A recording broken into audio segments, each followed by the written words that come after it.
안녕하세요. 커피앤톡입니다. 오늘도 와주셔서 감사드리고요. 바로 사연 읽어보겠습니다. 애정하며 열심히 듣기만 했었는데 제 사연을 이렇게 보내게 되어 감회가 새롭네요. 많은 사연을 들으면서 어떻게 이런 말도 안 되는 사건들을 겪는 건지 이해가 되지 않았던 적이 많았어요. 하지만 지금은 좀 다르게 와닿아요. 저도 말로 표현하기 어려운 큰일을 겪게 되었거든요. 어떤 일이었는지 지금부터 이야기해 보겠습니다. 저는 남편과 6년이라는 꽤 오랜 기간 동안 연애를 했어요. 보통은 저희처럼 연애 기간이 길면 부모님께 소개도 해주고 같이 식사를 하거나 생신 선물 같은 것도 챙겨주고 하더라고요. 하지만 저는 생각이 조금 달랐어요. 결혼한 사이도 아닌데다 연애 중인데 부모와 가깝게 지낸다는 게 조금 받아들이기 쉽지 않았고 부담스럽기도 했거든요. 솔직히 연애하다 여러 이유로 이별을 하게 될지도 모르는데 가족 간의 왕래가 있다는 건 무리라고 생각되기도 했고요. 결혼을 약속한 사이라면 당연히 인사도 가고 가깝게 지냈지만 그때 당시에는 결혼에 대한 확신도 없었으니 제 나름 현명한 판단을 했다고 여겼죠. 그런데 남편의 어머니가 저를 참 궁금해하더라고요. 평소 남편의 말에 따르면 아들에 대한 사랑도 지극하시고 관심도 참 많은 분이었었어요. 그렇기에 이해가 안 되는 것은 아니었어요. 하지만 이해할 수 있다고 하더라도 행동으로 옮기는 것은 제 생각과 맞는 행동은 아니라서 몇 번이나 얼굴 좀 보자고 했지만 저는 철벽을 쳤었죠. 당시에 한 번의 만남이 두 번, 세 번 이렇게 이어지다 보면 나중에 혹여라도 우려하는 것들이 일어나지는 않을까 걱정이 되었던 것 같아요. 그렇게 남편과는 평범한 연애를 이어갔고 시모는 제가 거절한 후에도 몇 차례 더 저를 만나보겠다며 고집을 피우시기도 했었어요. 시간이 흘러 남편도 저도 슬슬 결혼 정년기에 접어들었고 남편과의 미래에 대한 확신이 조금씩 생겨나던 무렵 남편이 제게 청혼을 했어요. 그때의 추억은 아직도 엊그제의 일처럼 또렷하게 기억이 나네요. 저는 남편의 청혼을 받아들였고 그렇게 저와 남편이 결혼을 약속하게 되었어요. 본격적으로 결혼 이야기가 나오면서 양가 부모님께 인사를 드리기로 했어요. 사려 깊으신 시부가 원래 여자 측 부모님께 먼저 인사를 드리고 결혼 승낙을 받은 후에 남자 측에 인사를 오는 것이라고 배려해 주었죠. 저의 부모님께서는 남편이 듬직해 믿음이 간다며 마음에 들어 하셨고 시부모님께서 저를 마음에 들어 한다면 미룰 것 없이 상견례 자리를 마련하자고 하실 정도였죠. 그렇게 친정 부모님께 승낙을 받은 후 드디어 시부모님께 인사를 드리러 가게 되었어요. 가볍게 인사한다는 마음으로 가려고 아무리 생각해도 긴장이 돼서 손에 어찌나 땀이 나던지. 하지만 긴장한 모습이 역력한 저를 보고 긴장을 풀어주기 위해 농담을 하시는 시부와는 달리 새초롬하게 저를 대하시던 시모는 속이 좁은 건지 연애 때 본인과 가깝게 지내지 않았다는 걸로 삐져있는 듯 보였어요. 제가 눈치를 보느라 그렇게 느낀 게 아니냐고요? 그렇다고 하기엔 시모는 제게 대놓고 비싼 얼굴 참 보기 힘들다며 얼마나 잘났길래 그렇게 열심히 튕겼냐고 말했어요. 물론 웃으면서 농담이라고 둘러대긴 했지만 만남을 가진 자리에서 자주 서운함을 표현하는 게 농담만은 아니라는 걸 알 수 있었어요. 하지만 마음에 담아두진 않았어요. 시모의 아들에 대한 애정이 과한 것이 인사를 드리러 간 자리에서도 느껴질 정도였으니까요. 아들이 어떤 아이를 좋아하는지 엄마로서 충분히 궁금할 수 있잖아요. 저희 엄마도 제가 어떤 남자를 만나는지 궁금하다며 가끔 물어보곤 하셨고요. 하지만 이해하는 마음은 딱 거기까지였습니다. 결혼 준비를 시작하면서 저는 시모와 삐걱대기 시작했어요. 결혼 청첩장부터 식장 예약, 그리고 심지어는 드레스까지도 시모가 본인의 의견을 피력했고 그 의견은 매사 저와 맞지 않았죠. 그렇게 시모는 제게 훈수까지 두기 시작했어요. 물론 부모님들의 의견이 들어가야 하는 부분도 있죠. 하지만 신부 헤어 메이크업이나 드레스는 오로지 신부의 의견이 가장 중요한 것 아닌가요? 잘 어울릴 것 같다, 이렇게 하면 더 예쁠 것 같다 정도의 생각을 이야기하는 정도라면 제가 생각해 봤겠지만 시모는 도가 지나쳤어요. 시모는 의견을 내는 게 아니라 참견을 했고 자신의 말을 따르길 강요했거든요. 저는 남편에게 관심을 가져주는 것은 너무 감사하지만 조금 불편하다고 이야기를 했고 남편은 제 말을 듣고 그럼 둘이서 몰래 드레스 투어를 가자고 제안해 자신이 가볼 만한 샵을 예약하겠다고 말하더군요. 저는 남편과 둘이 드레스를 보러 다닐 생각에 매우 들떴었죠. 하지만 어떻게 알았는지 저희가 첫 번째로 둘러보기로 한 드레스샵에 시모가 떡하니 먼저 와서 저희를 기다리고 계셨어요.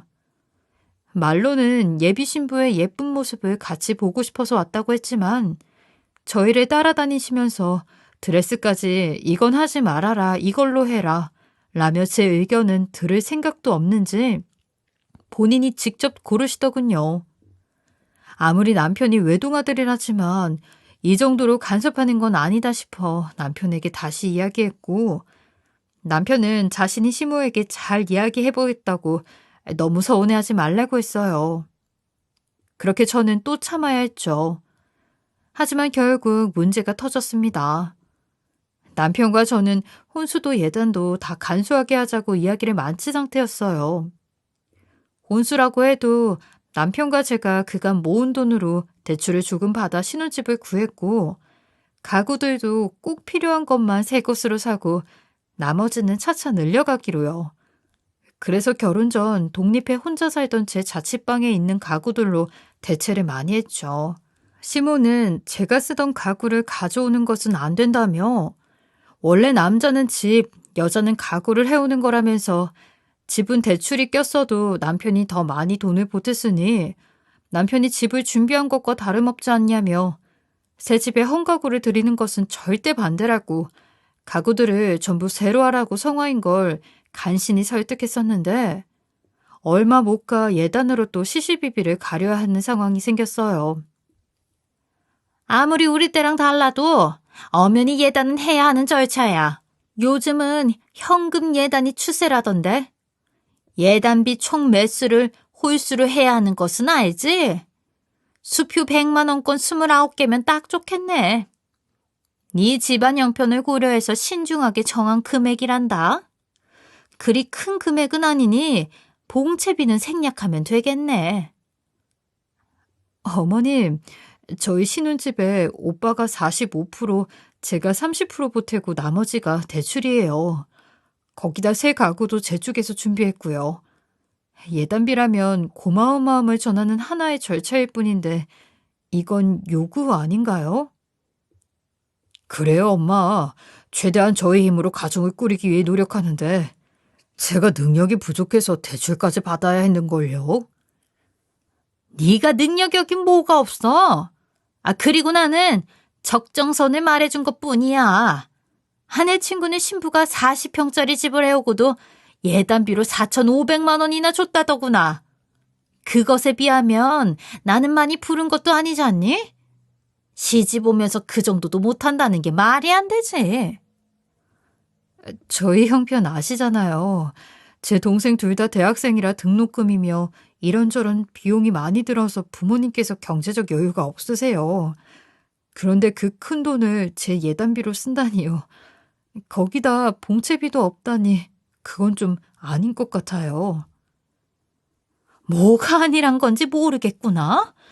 왜 자꾸 내 말에 토를 달아. 싫으면 하지 마렴. 대신 하지 않으면 며느리로 인정할 수 없어.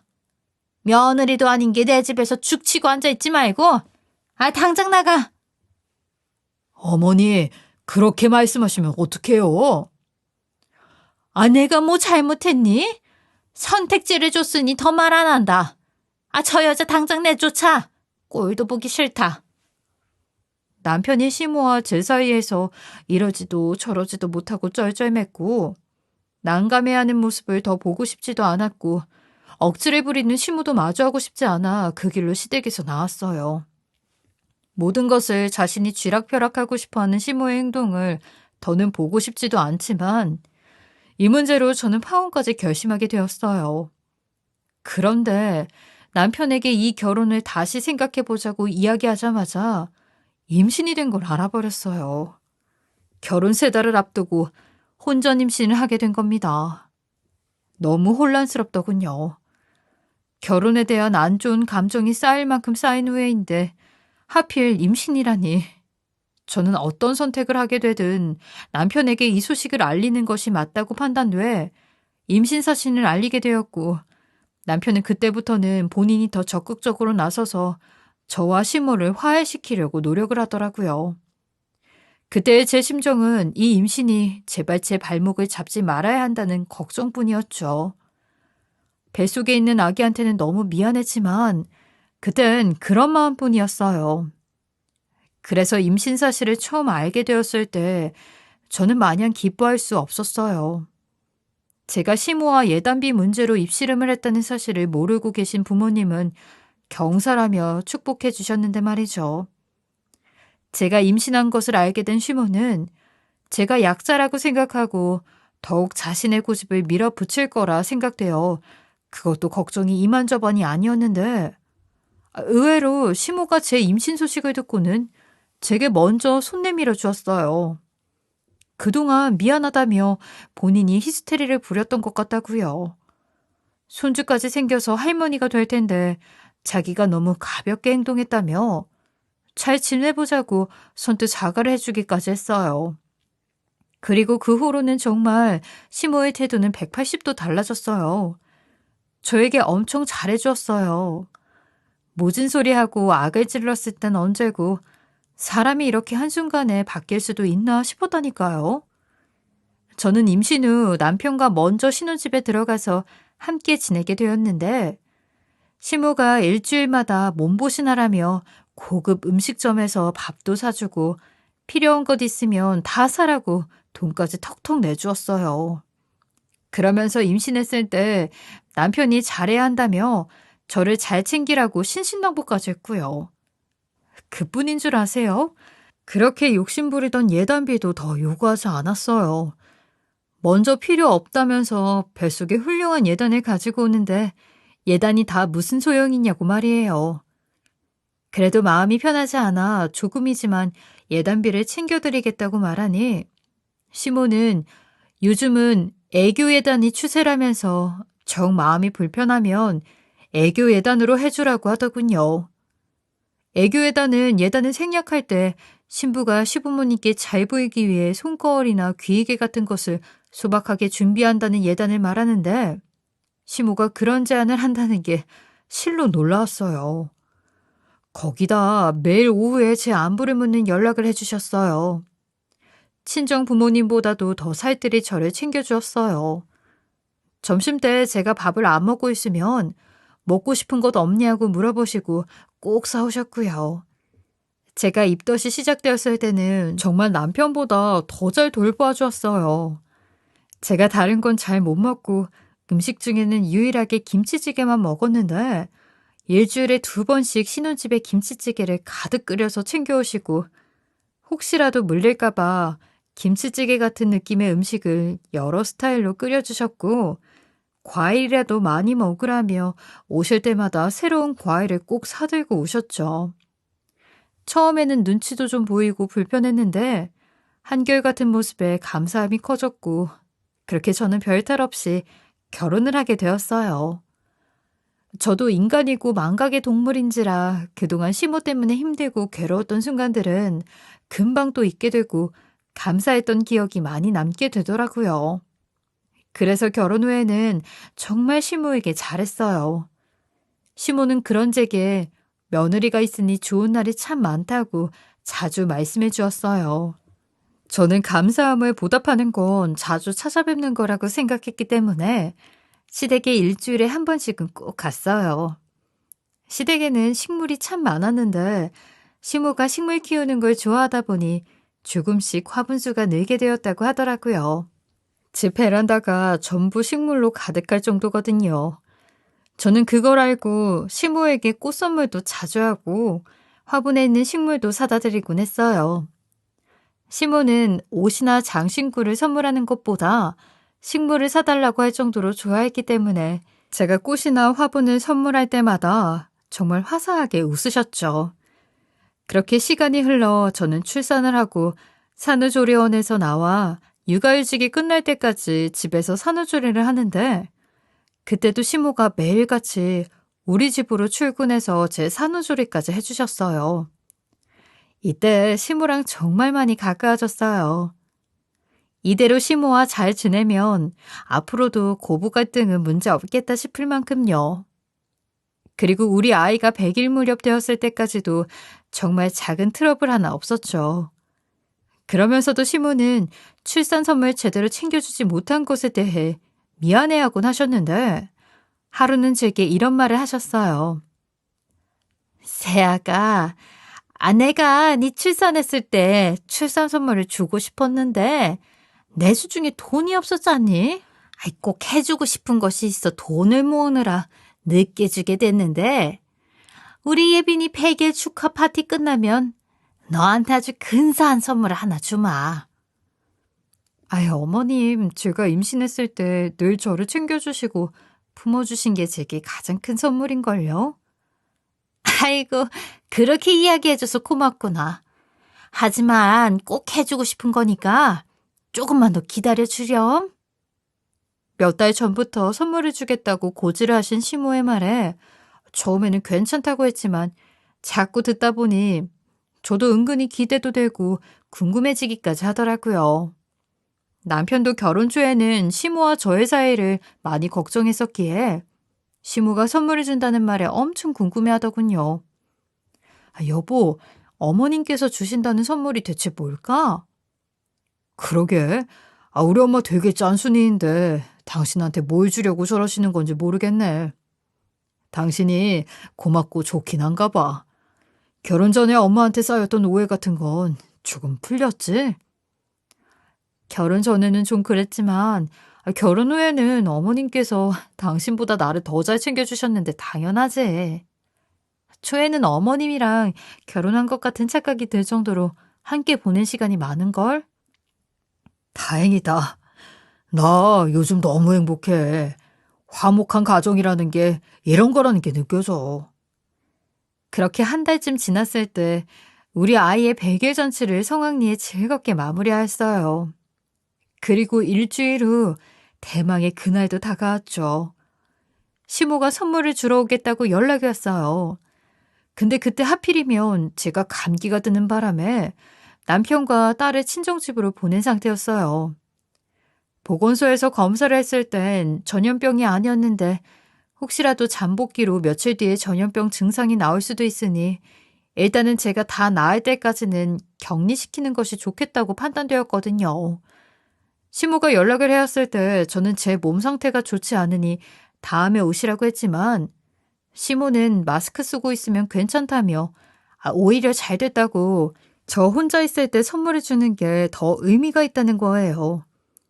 그래서 괜찮으시면 오시라고 말한 뒤 저보다 더 어떤 선물일지 궁금해하던 남편에게 시모가 선물을 주러 집에 곧 오신다고 이야기해 주었죠. 전화를 끊고 얼마 뒤 시모는 마스크를 겹겹이 쓰고 일회용 장갑까지 몇 겹이나 끼고 오셨고 혹시 몰라 일회용 장갑까지 끼고 왔다며 괜찮냐고 물으시길래 저는 되려 잘하셨다고 이야기했죠. 혹시라도 제게 없는 불상사가 생기지 않아야 하니까요. 시모는 저에게 기다려보라고 말하고는 문 밖에서 엄청나게 큰 쇼핑백을 가지고 오는데 딱 봐도 명품 쇼핑백이었어요. 시모는 그 쇼핑백을 무려 2개나 들고 들어오며 환하게 미소를 짓고 계셨죠. 그러면서 제 앞에 그 쇼핑백 2개를 쓱 밀어넣으며 제 선물이니까 꼭 저 혼자 직접 열어보라고 말씀하셨어요. 그러면서 얼른 열어보라며 재촉도 하시더군요. 생각지도 못한 선물을 받은 저는 어안이 벙벙해 그 쇼핑백만 멍하니 바라보았죠. 사실 저는 40을 바라보는 이 나이가 될 때까지 단 한 번도 명품을 사본 적도 들어본 적도 없었어요. 그리고 남편이 결혼 선물로 명품백을 사준다고 했을 때도 그 돈으로 차라리 육아용품을 사자고 했었고요. 명품백을 좋아하지 않아서 그런 것 아니냐고요? 아니요, 저도 평범한 여자인걸요. 가방, 액세서리 좋아하는 평범한 여자요. 그저 몇백이라는 돈으로 가방을 산다는 게 제게는 사치라는 생각에 꾹 참아왔을 뿐이에요. 그런데 그런 선물을 시모에게 받게 되다니 진짜 기쁘고 감격스러웠어요. 제가 황당해서 우물쭈물 손도 못 대고 있으니 시모가 더욱 저를 채근하더라고요. 그러더니 갑자기 배가 아프다며 화장실을 가야겠다고 불이 나게 화장실로 뛰쳐가더라고요. 혼자 열어볼 엄두가 나지 않아 시모가 나오면 같이 열어보려고 기다리고 있었는데 시모가 선물을 주러 온다는 말을 들은 남편이 무척이나 궁금했는지 마침 집으로 왔어요. 그리고 제 앞에 놓여진 명품 쇼핑백 2개를 보더니 감탄사를 뱉으며 말도 안 된다고 자신의 엄마가 명품 가방을 선물할 리가 없다고 수상쩍다면서 이거 짝퉁 아니냐는 우스갯소리까지 했어요. 제가 차마 열지 못하고 망설이고 있으니 남편은 그런 제 모습에 자신이 한번 열어보겠다며 쇼핑백에서 상자를 꺼냈고 그 어느 때보다도 흥미로워하는 듯한 눈빛으로 분주하게 손을 움직였죠. 남편은 상자를 열자마자 손으로 입을 가리며 엄청 놀라 했어요. 우와, 이게 진짜 명품 가방이잖아. 정말이네. 이렇게 비싼 걸 내가 받아도 되는 거야? 받으면 안 될 건 뭐야. 이게 다 엄마가 당신을 생각하는 마음인 건데. 그런데 진짜 보고도 믿기지가 않는다. 이거 꿈은 아니지? 그러게 진짜 꿈만 같다. 시어머님한테 이런 명품백 선물 받은 며느리가 몇이나 되겠어. 너무 감격스러워서 아픈 줄도 모르겠어. 남편은 자신이 잘못 본 게 아니냐며 손으로 눈까지 비비고 볼도 꼬집고 저보다 더 신나서 웃었어요. 저는 들떠있는 남편의 모습에 더 기분이 좋았죠. 하지만 그렇게도 좋아하던 남편이 갑자기 몇 분도 채 되지 않아서 피부와 점막이 시뻘겋게 달아오르더니 숨까지 못 쉬었어요. 숨을 못 쉬겠다고 바닥에 누워 대굴대굴 구르기 시작했습니다. 저는 갑작스러운 남편의 모습에 너무 놀라 비명을 질렀고 제 비명 소리에 시모는 뒤처리도 제대로 못한 채 밖으로 뛰쳐나와 바닥에 쓰러져 있는 남편의 모습을 보며 사색이 된 얼굴로 소리를 질렀어요. 어머님, 오빠가 이상해요. 아니, 이거 지금 현철이가 다 만진 거 아니지? 응? 만진 거야? 네? 그게 무슨... 넌 내 아들이 저렇게 될 때까지 뭐 하고 있었어? 119 줘? 저희 아이들 좀 살려주세요. 네? 시모는 급하게 119에 연락해 도움을 청했고 아주 짧은 시간 동안의 기다림은 너무도 길게 느껴졌어요. 남편은 그 사이 온몸이 마비까지 되기 시작했고 그대로 구급차를 타고 병원으로 이송되었죠. 뒤늦게 쫓아온 시모는 바닥에 주저앉아 오열을 하며 한탄을 했고 저는 그런 시모의 말을 듣고 소름이 끼쳐 양 어깨를 쥐흔들며 소리쳤어요. 내가 내 손으로 내 아들 위험에 빠뜨렸어. 어떡하면 좋아. 그게 무슨 말씀이세요? 고의적으로 위험에 빠뜨리다니요. 도대체 무슨 짓을 하신 거냐고요? 아유, 내 아들 어떡해. 어머님, 도대체 무슨 짓을 했길래 오빠가 저 지경이 됐냐고요? 무슨 생각으로 어떤 일을 벌인 거예요? 시모는 제 윽박에 어쩔 수 없이 그 가방에 뭘 했는지 실토하기 시작했고 너무도 충격적인 이야기를 듣게 되었습니다. 그냥 화초를 조금 이용했을 뿐이야. 도대체 어떤 식물이 있길래 사람이 저 지경이 된다는 거예요? 이게 말이나 되나요? 알로카시아라는 화초인데 독성이 조금 있다고는 하지만 이렇게 심할 줄은 몰랐어. 그저 결혼 전 안가품 때문에 조금 약 올리고 싶었을 뿐이라고. 뭐라고요? 도대체 어떻게 이런 일을 아무렇지 않게 벌일 수가 있으세요? 저는 고부관계가 많이 나아졌다고 생각했고, 저를 생각해주는 어머님의 모습에 얼마나 감사함을 많이 느꼈는데, 저한테 어떻게 이렇게 무서운 짓을 할 생각을 하실 수 있어요? 결혼 전에 네가 얼마나 내 의견에 털을 달았니? 버르장머리를 고쳐주고 싶었던 거야. 애초에 네가 고분고분한 아니었다면 내가 그런 행동을 했겠어? 그저 식물에서 나오는 진액을 가방에 조금 바른 게 다라고. 내 아들이 저렇게 된 건 결국 너 때문이야. 그럼 왜 하필 명품백이었던 거죠? 어떻게 그 비싼 가방에 그런 짓을. 정말 이해가 가지 않는다고요. 당연히 포장용기만 명품이야. 내가 미쳤다고 너한테 그 비싼 가방을 정품으로 사주겠니? 미쳤어? 요즘은 정품과 크게 다르지 않을 만큼 견고한 짝퉁 가방을 잘도 팔더구나. 그걸 그냥 아주 저렴하게 구매했지. 저 골탕 먹이려고 별 갖가지 행동을 다 하셨네요. 그럼 알로카시아라는 그 식물만 이용하신 게 맞아요? 더 위험한 건 안 한 게 확실하냐고요. 그게 협죽도라는 식물도 조금 이용했다. 전에 네가 물어봤던 거 말이야. 과거에 독화살이나 사약에 쓰일 만큼 독성이 강해 지금은 판매가 잘 되지 않아 구하기 힘든 거라고 자랑했던. 기가 막혀. 저를 아주 없애버리고 싶으셨던 거네요. 그 독성이 강한 식물을 아무렇지 않게 사용하다니 말도 안 돼. 알고 보니 시모가 말한 알로카시아라는 식물을 알아보니 그 식물은 공기정화 식물로 꽤 많은 사람들이 키우더군요. 심지어 개업 화분 선물로도 많이 해주는 화초였어요. 그 식물 자체가 위험하다기보단 알로카시아의 진액이 위험한 것이더군요. 심한 경우 기도를 막아 사망에까지 이를 수 있을 정도라고요.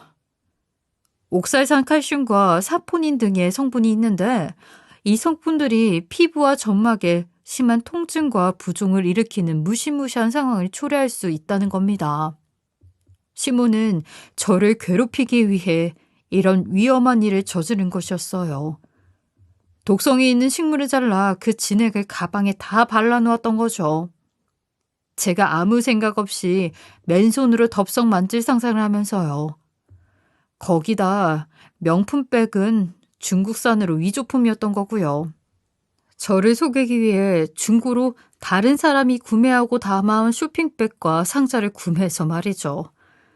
시모는 말로는 이렇게 심할 줄 몰랐다고 이야기했지만 사실 앞서 말한 것처럼 시모는 식물을 엄청 많이 키우고 또 아주 오랫동안 키워오면서 식물에 관해 잘 알고 관심도 많았기 때문에 이따위 짓을 벌인 것이었어요. 저는 시모가 설명한 모든 말을 듣고 경악을 금치 못했고 온몸에는 소름까지 돋았어요. 협죽도라는 식물도 청산가리 독성에 6,000배나 된다는 말이 있을 만큼 무서운 식물의 진액을 사용했다니 순간 온몸이 굳어져 아무것도 할 수 없었어요. 생사를 오갈 만큼 위험했던 거라는 걸 알고는 정말 머리칼이 쭈뼛쭈뼛 솟는 느낌이었어요. 저는 이제야 시모가 일회용 장갑을 끼고 온 이유를 알 수 있었어요. 자신의 손에는 닿지 않게 하려고 장갑을 한 장도 아닌 무려 10장씩 겹쳐 끼고 온 거였어요. 그런 무서운 가방을 남편은 좋아서 가방을 만진 손으로 아무렇지 않게 눈도 비비고 얼굴도 만지고 입까지 만졌으니 상태가 급속도로 심각해진 거고요. 병원에서 항생제 치료를 받고 한참 후에야 겨우 진정이 되었는데 병원에서는 하마터면 목숨이 위험해질 뻔했다고 빠르게 조치를 취해 주어서 참 다행이라고 말해주더군요. 의사의 말에 시모는 혼잣말로 하늘에 감사하다. 자신의 행동이 정당했던 것이기 때문에 하늘이 도와준 거라고 말하는데 정말 정신이 나간 사람 같았어요. 남편의 소식을 뒤늦게 알고 병원에 조금 늦게 걸음한 시부에게 그리고 치료받고 조금 호전된 남편에게 시모의 모든 만행을 했습니다. 처음에는 자신은 잘못한 것이 없다며 큰 소리치고 되려 미안하다 사과는 제가 해야 한다더군요. 자신이 제 말을 들었다면 그런 행동은 하지 않았을 거고 제가 남편에게 연락하지 않았다면 남편이 와서 선물을 만질 일이 없었다면서 적반하장의 태도를 일관했죠. 남편이 막 구급차에 실려 병원에 이송되었을 때는 자신이 자기 손으로 아들을 위협해 빠뜨렸다고 해놓고 가족들 앞이라 굽히고 싶지 않았나 봅니다. 하지만 시부와 남편은 이런 태도를 보이는 시모를 포용해 줄 수 없었죠.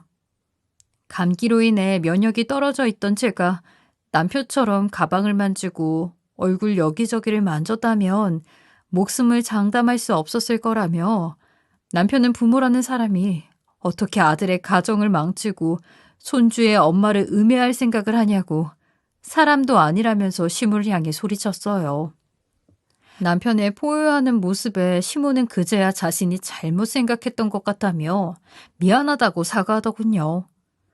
그런 시모에게 남편은 사람을 해하려는 사람은 자신의 엄마가 아니라며 부모의 자격도 없다고 당장 병실에서 나가라며 분노를 못 이기고 베개를 집어 던졌어요. 시부는 남편을 말리기에 여염이 없었고 시모는 남편의 모습에 충격을 받았는지 순순히 병실을 나가더군요. 그 뒤로도 시모는 수시로 우리를 찾아와 수만 번씩 무릎을 꿇고 싹싹 빌며 사죄를 했어요. 남편도 자식이기 때문에 사죄하는 시모의 모습에 마음이 약해질 거라고 생각했지만 그러지 않았어요. 남편은 되려 여기가 어디라고 마음대로 찾아오냐며 내쳤고 무릎을 꿇고 머리를 조아리며 비는 시모의 손목을 낚아채 밖으로 내쫓기도 했어요. 그런 뒤에는 꼭 같은 말을 했죠. 저런 사람이 자신의 엄마라는 게 수치스럽고 상상도 못할 짓을 한 시모가 무섭다고요. 한평생 좋은 게 좋은 거다라고 생각하고 살아온 남편의 입장에서는 시모가 평생 이해가 가지 않을 겁니다. 끈질기게도 찾아와 사과하는 시모에게 남편은 결국 시모에게 당신은 악마나 다름없다며 우리 앞에서 제발 좀 사라지라는 말을 쏟아냈고 시모는 그 후로 저희를 찾아오지 않았어요. 하지만 이모님께서 제게 연락하기 시작했어요. 자신의 언니가 한 짓은 너무도 끔찍하지만 그래도 가족이지 않냐면서요. 어떻게 사람이 자신의 잘못을 깨닫고 사과하는데 단 한 번을 받아주지 않고 내칠 수 있냐고요. 그런 이모님께 시모가 당신에게 저와 남편이 겪은 이 일을 똑같이 한다면 친언니라는 이유로 온 마음을 다해 이해하려고 노력하겠느냐고 물었어요. 그런데 이모님은 그렇게 하겠다고 하더군요. 그래서 저는 그럼 제가 시모에게 받은 독성이든 진액이 잔뜩 발린 위조품 가방을 선물로 드리겠다고 말했어요. 그러자 이모님은 제게 욕을 하셨고요. 그러면서 자신의 언니가 미친 게 아니라 제가 미쳤다고 하더라고요.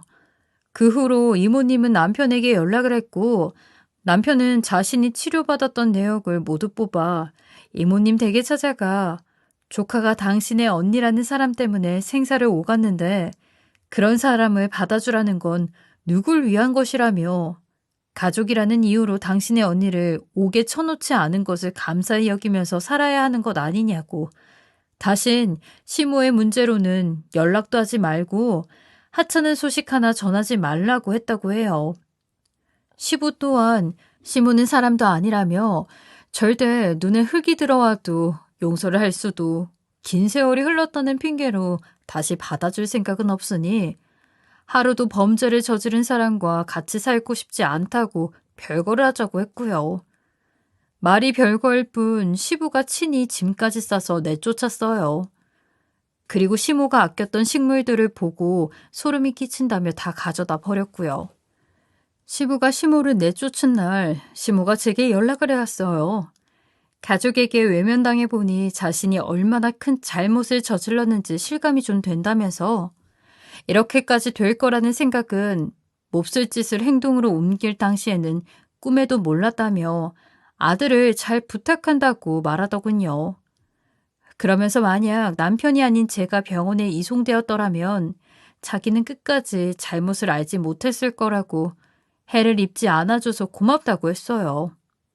그런 시모에게 저는 아무리 그렇게 말씀해도 이제 받아들일 수 없다고 이야기했고 시부와 남편이 많이 믿었던 만큼 상처를 받아 회복하기 힘들 거라고 말해주었죠.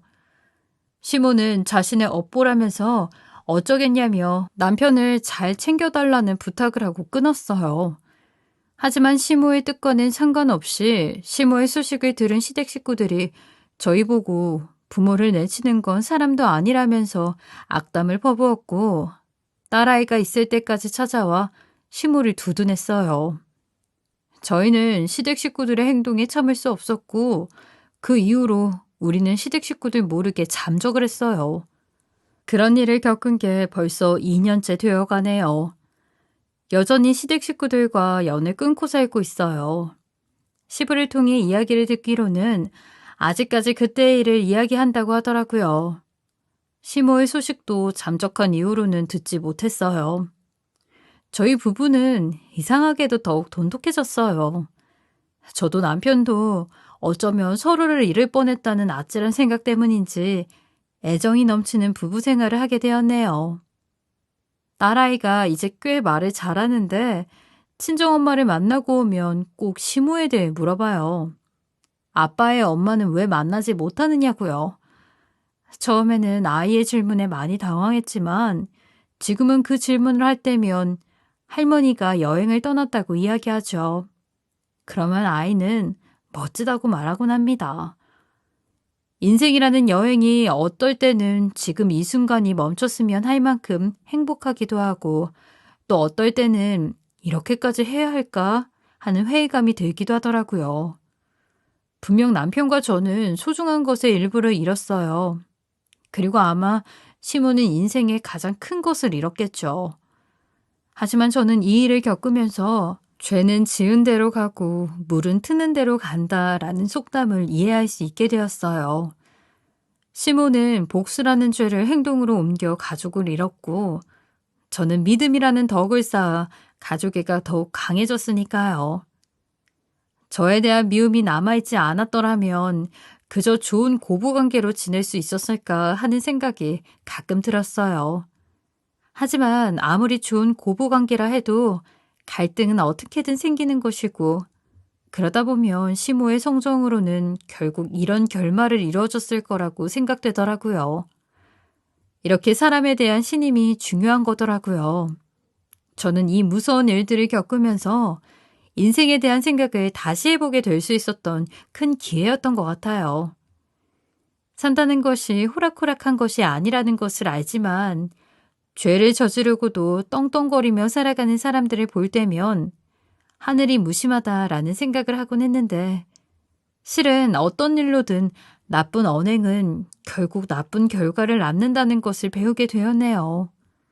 저 역시 한 부모의 자식이면서 또한 한 아이의 엄마이니까 아이에게 부끄러운 부모가 되지 않도록 언행을 늘 조심하면서 나 하나쯤 내 행동 한 번쯤이라는 아니란 생각하지 않고 바른 삶을 살아가도록 노력할 것입니다.